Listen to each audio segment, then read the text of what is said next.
오늘 설교 제목을 다 같이 크게 한번 따라하면 좋겠습니다. 주님, 크게 해보세요. 주님, 저도 감격하고 싶습니다. 참 어려운 때잖아요. 그러나 여러분, 오늘 제가 먼저 설교를 시작하면서 시집 한 권을 소개하려고 합니다. 이분은요, 몇 년 전에 돌아가셨어요. 102세로. 일본 분인데 일본의 할머니예요. 시바타 도요라는 분인데요, 이분이 90세에 시를 쓰기 시작한 거예요. 전 세계 언어로 번역돼 가지고 베스트셀러 작가가 됐어요. 여러분 한번 생각해 보세요. 구순의 나이에 시를 쓴다는 게 이게 쉬운 일이겠냐는 거예요. 그런데 왜 이 시를 썼느냐? 이분은, 여러분 일본은 아는 대로 지진이 많이 일어나잖아요. 수없이 지진을 겪고 그의 인생의 고통과 환난이 너무너무 많았다는 거예요. 그러나 그 아픔 속에도 인생은 여전히 아름다운 걸, 여전히 우리가 희망을 갖고 살아야 된다, 그런 뜻에서 구순의 시를 적어서 많은 일본 국민들에게, 세계 사람들에게 감동을 준 거예요. 그 중에 제가 두 편만 소개할게요. 나에게라는 시예요. 똑똑 수도꼭지에서 떨어지는 눈물이 멈추질 않네. 아무리 괴롭고 슬픈 일이 있어도 언제까지 끙끙 앓고만 있으면 안 돼. 과감하게 수도꼭지를 비틀어 단숨에 눈물을 흘려 버리는 거야. 자, 새 컵으로 커피를 마시자. 좀 이렇게 별로 마음에 안 드세요? 와, 이래야 되는데. 여러분, 이 구순의 할머니가요, 얼마나 정신이 희망적입니까? 새 컵으로 커피를 마시자. 그 다음에 약해지지 마라는 이 시예요. 저기 불행하다며 한숨 쉬지 마. 햇살과 산들 바람은 한쪽 편만 들지 않아. 꿈은 평등하게 꿀 수 있는 거야. 난 괴로운 일이 있었지만 살아 있어서 좋았어. 너도 약해지지 마. 어때요? 좋아요, 안 좋아요? 참 짧은 시인데요, 이 할머니가 기가 막히게 인생을 노래하고 있어요. 여러분, 그렇습니다. 우리는 코로나19 같은 이 엄청난 질병 속에 하루하루가 힘들게 보내고 있는데, 지금 전국이 지금 집중호우로 얼마나 고통을 겪는지 몰라요. 사망자만 30명 이상이 되고요, 지금도 실종자가 수십 명이에요. 여러분, 전라북도는 지금 이게 강이었는지 마을이었는지 분간이 안 될 정도로 온 동네가 그냥 침수가 되고요. 어제 너무나 안타까운 소식은 애를 데리고 마을 전체가 침수가 되니까 애를 데리고 피하려고 데리고 가다가 물살에 애를 놓쳐가지고 애를 그냥 더 이상 못 찾았다는 거예요. 너무너무 아픈 시간들을 우리나라가 겪고 있어요. 저는 말씀을 준비하면서, 그러나 이런 고통 가운데도 오늘 하나님께서 우리에게 말씀하시는 게 무엇일까? 다윗을 통해서 우리는 들을 수 있어야 돼요. 여러분 아시는 대로 다윗은 정말 나라를 구한 구공신이었어요. 위대한 장군이었어요. 그러나 한순간에 배신을 당하고 십수년을 쫓겨서 망명생활을 합니다. 고난의 시간을 보냅니다. 어디 그뿐입니까? 왕이 되었어도 편안한 날이 하루도 없었어요. 심지어는 자기 아들이 배신하고 말이에요, 아들이 아버지를 죽이려고 하고, 믿었던 친구가 부하들이 배신하고 칼을 들고 자기를 죽이려 하니 한순간에 왕의 자리를 내어놓고 맨발로 도망가지 않습니까? 다윗이. 그런 숱한 어려움을 겪었지만 다윗은 가슴에 감격이, 기쁨이 살아있었다는 거예요. 왜요? 오늘 이게 중요한 거예요. 왜 그랬을까? 왜 어려운 상황임에도 우리가 믿음을 잃지 말아야 될까? 오늘 하나님께서 우리에게 주시는 영적 메시지가 여기에 있다는 거예요. 자, 여러분, 어떻게 하면 우리가 다윗처럼 기쁘게 살 수 있을까요? 어떻게 하면 감격하며 살 수 있을까요? 첫 번째 1번을 같이 읽겠습니다. 시작.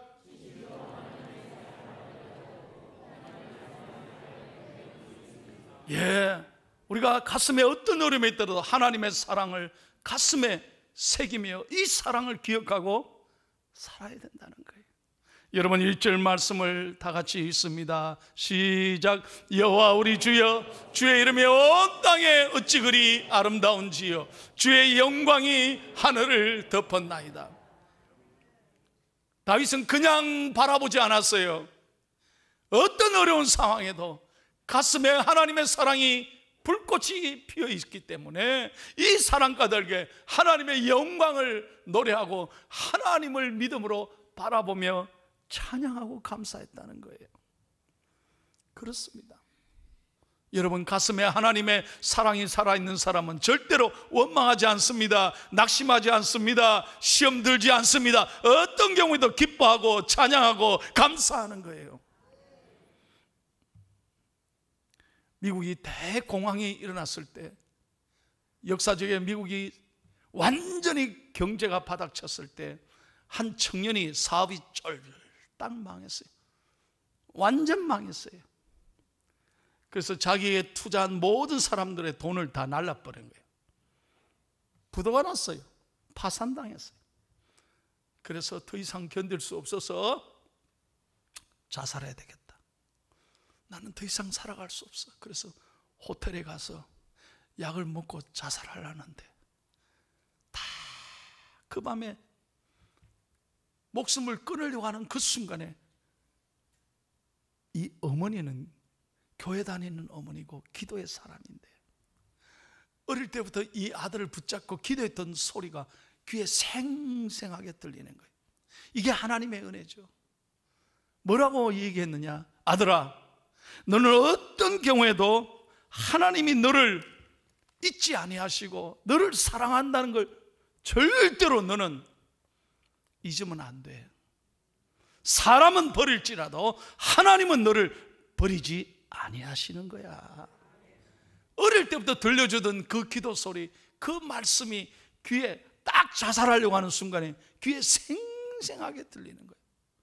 아마 어머니가 얼마나 이 아들을 위해 기도했는지 하나님이 결정적인 순간에 이 아들을 건져주신 거예요.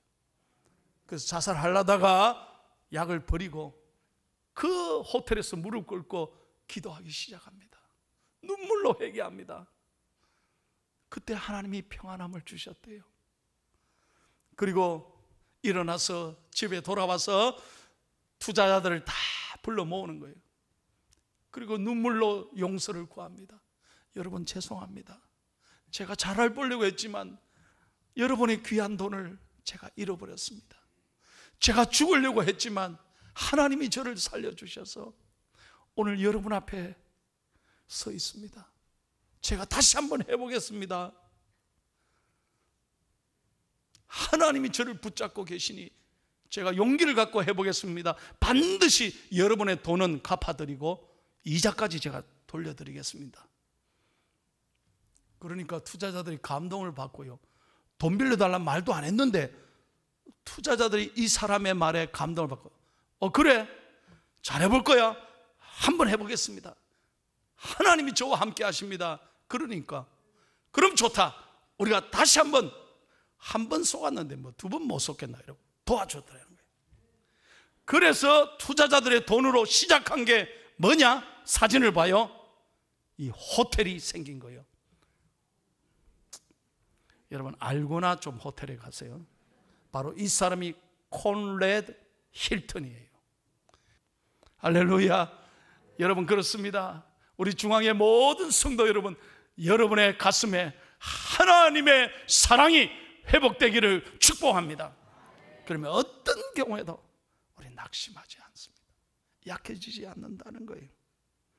두 번째로 우리 다 같이 읽겠습니다. 어떻게 하면 우리가 감격을 회복할 수 있을까요? 시작. 우리가 어린아이와 같은 깨끗한 마음을 가질 때 감격이 있습니다. 여러분, 제가 여러분에게 늘 말씀드리잖아요. 어른들은 생각이 많아요. 그래 기뻐하지 않는다니까. 제가 늘 그러잖아요. 이렇게 쉬운 찬양대가 잘하면 미국에서는 기립박수한다니까. 그런데 우리는 아무리 좋은 걸 들려줘도 우리는 감동이 없어요. 특히 우리 대한민국 사람은 좋아할 줄을 몰라요. 요즘 토르트는 되게 좋아하더만은 네가 왜 거기서 나와? 이런 노래는 좋아하고 우리가 이 찬양하고 말씀 들을 때 감격이 부족하다 이 말이에요. 왜 그럴까요? 생각이 많아. 어른들은 생각이 많아. 그러나 어린아이들은요 단순하지만 아주 좋아합니다. 계산하지 않습니다. 걱정하지 않잖아요. 그래서 하나님도 너희가 어린아이와 같지 아니하면 결탄코 천국에 들어갈 수 없다고 했어요. 오늘 성경 말씀 2절을 다 같이 읽겠습니다. 시작. 주의 대적으로 말미암아 어린아이들과 젖먹이들의 입으로 권능을 세우시니 이는 원수들과 보복자들을 잠잠하게 하려 하심이니이다. 아멘. 여러분 보십시오. 하나님은 지 잘난 척하고요 똑똑한 거 자랑하고 교만한 사람을 절대로 쓰지 않습니다. 어린아이같이 나는 부족합니다, 나는 잘 몰라요, 그런 연약한 사람을 하나님은 쓰시고 위대하게 하나님은 영광 받으시는 거예요. 사랑하는 중앙의 성도 여러분, 어린아이같이 우리의 신앙이 깨끗하기를 축복합니다. 좀 단순해야 돼요. 순수해야 된다니까. 얼마 전에요 우리 박민경 목사님이 수요일날 설교했는데 깜짝 놀랐어요. 내가 이 얘기를 몰랐어요. 그래서 큰 은혜 받고 제가 집에 와서 검색을 해봤다니까. 무슨 얘기냐? 한번 그림을 봐요.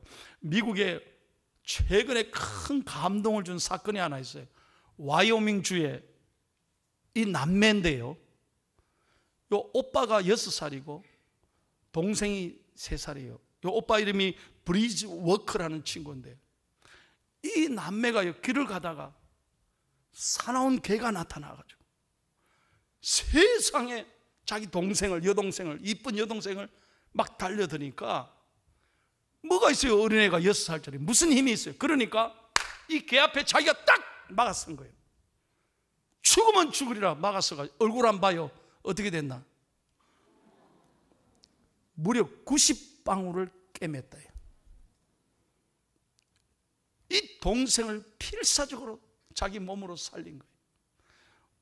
우리 같으면 다 숨는데 이 오빠는 대단한 거예요. 그런데 더 놀라운 건 이 오빠가 인터뷰를 했어요. 어떻게 해서 네가 그렇게 6살짜리가 용기가 있었나? 그러니까 하는 말이, 만약 둘 중에 죽는 사람이 있다면 그건 나여야 합니다. 여러분, 저는 이 얘기 들으면서요, 우리가 정말 어린아이같이 생명을 사랑하고 서로를 위하고, 다시 한번 생명을 사랑하고 서로를 위하고 걱정하지 말고 하나님만 의지하면 하나님이 복을 주실 줄로 믿습니다. 세 번째입니다. 어떻게 하면 우리가 감격할 수 있을까요? 시작. 우리가 열린 눈으로 크신 하나님의 영광을 바라볼 때 감격이 있습니다. 여러분, 믿음의 눈으로 무엇을 바라보든지 여러분 하나님의 눈으로 바라보면 모든 것이 감사하고 감격하는 거예요. 여러분, 우리가 살아있다는 게 얼마나 감사한지, 오늘 이 생명은 하나님의 은총인 줄로 믿습니다. 그럼 감사해야 돼요. 매일 똑같은 길을 가더라도요, 매일 출근하는 그 길을 가도 내가 영적으로 회복이 돼 있고 내가 감격하면 매일 가는 길이 기적이고 감사고 은혜예요.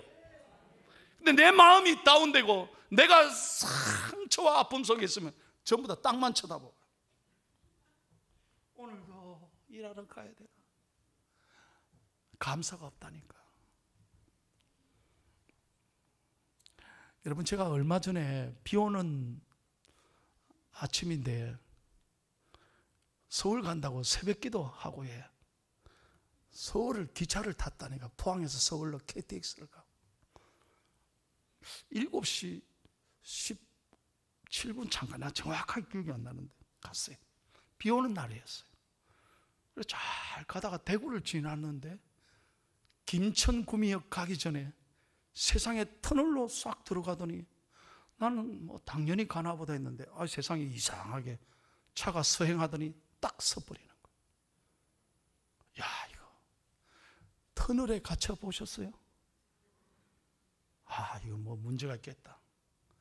아니나 다를까 방송이 나오는데, 손님 여러분 죄송합니다, 우리 열차는 지금 문제가 있어서 잠시 대기해야 됩니다, 이러는 거예요. 야, 온갖 생각이 다 들잖아요. 이거 잘못 안 하면 터널에서 어떻게 내려? 야, 이거 서울 가야 되는데, 회의 가야 되는데 이거 어떻게 하지? 불안한 거예요. 한 번도 걱정하지 않았어요. 잘 가리라고 생각했어요. 근데 제가 감사한 건요, 그 열차 칸에 제가 타서 그런지 그 열차 칸에 화내는 사람이 한 명도 없는 거예요. 나는 그날 우리 포항 사람에게 감사했어요. 야, 포항 시민들 정말 대단하구나. 어느 누가 화내는 사람이 없어요. 가만히 앉아 14분 30초 생각해봐요, 여러분. 얼마나 답답하겠어요. 그러더니 14분 30초 만에 서행을 하더니, 그 어두운 터널로 이제 쫙 가는데 얼마나 감사한지. 그리고 해가 쫙 터널을 지나 나오는데요, 늘 가는 그 길이지만 얼마나 감사한지. 제가 이거 마스크를 쓰고 노래는 부를 수 없고, 뷰티풀, 원더풀, 쌍꺼풀, 너무너무 하나님 은혜에 감사한 거예요. 하나님 은혜에 감사한 거예요. 이게 지나갈 수 있다는 게 얼마나 감사한 일이냐. 그러더니요, 대전에서 또 섣불했어. 결국은 대전에서 내려서 이제 옆에 임시열차에 타라는 거예요. 옆에 차가 와 있다고. 더 이상 못 간다는 거예요. 그러니까 사람들이 내리는데 또 놀라워요. 세상에 어떤 분이 병원에 가시나 봐, 휠체어 타셨어요. 어떤 분은 무슨 비행기를 타고 여행을 가시나 봐. 큰 가방을 들어서 놀란 건요, 그 옆에 기차 타는데 누가 하나 화내는 분이 없더라는 거예요. 포항 사람들 대단하다니. 내가 그날 진짜 감사했어요. 우리 포항 사람들 소리가 큰데도 하나도 이렇게 얼마나 감사해요. 그래 딱 타고 대전에서 다시 새 열차를 타고 가는데 내 속에서 하나님 앞에 찬송이 나오더라니까. 그때부터 대전에서부터 서울까지 1시간 동안에는 속으로 울면서 갔어요. 야, 이 모든 게 하나님의 은혜인데, 볼 수 있고 들을 수 있고 내가 건강히 기차 타고 가고 얼마나 감사하죠. 여러분, 믿음의 눈으로 바라볼 때 모든 게 은혜이며 감사인 줄로 믿습니다. 마지막입니다. 어떻게 하면 우리가 감격할 수 있을까요? 읽고 마칩니다. 시작.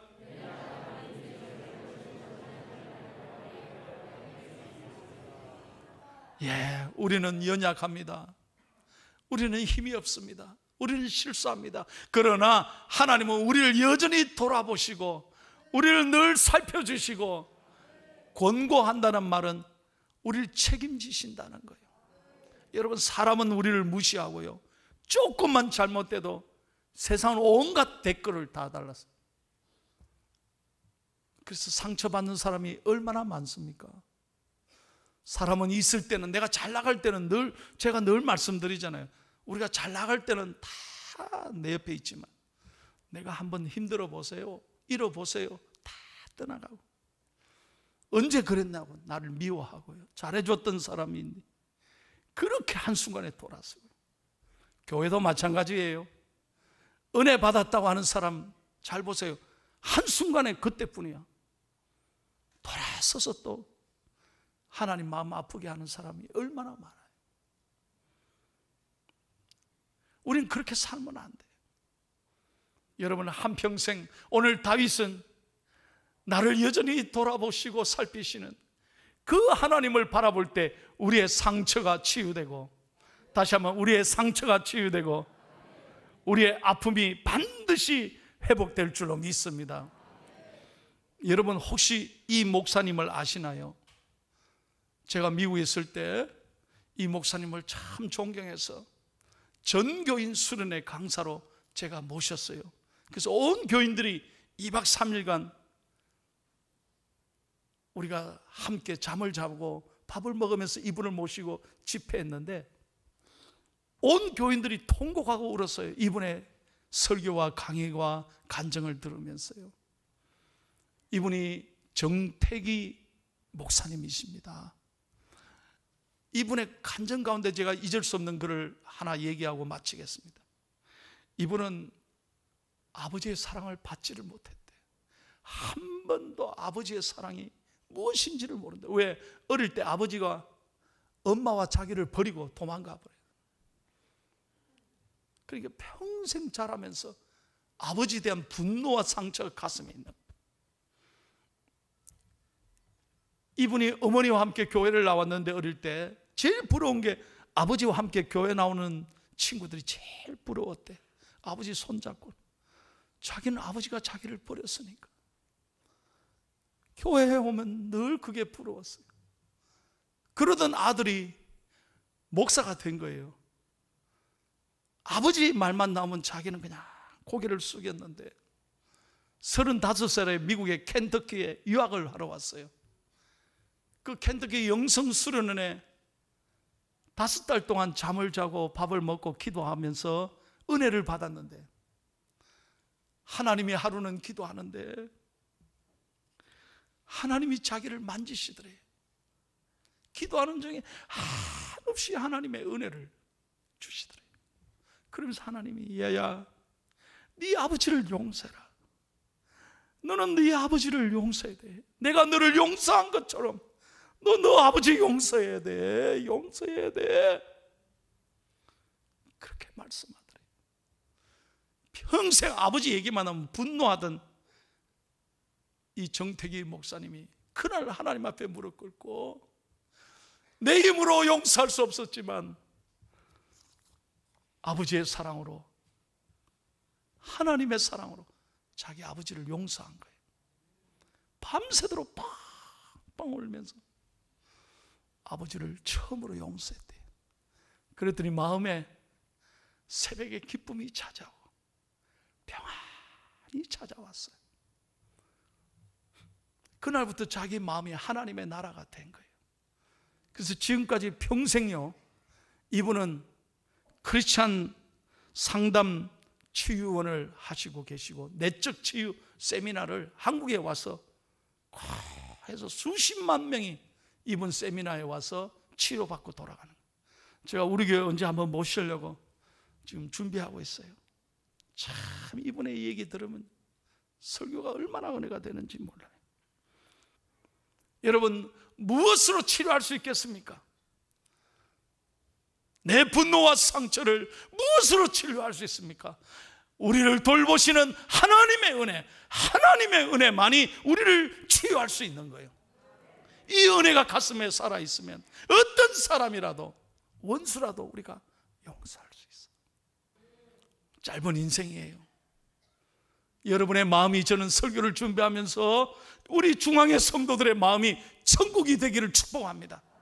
그저 상처 속에, 가시 속에 날 찌르고 누굴 또 찌르고 제발 그렇게 살지 말아요.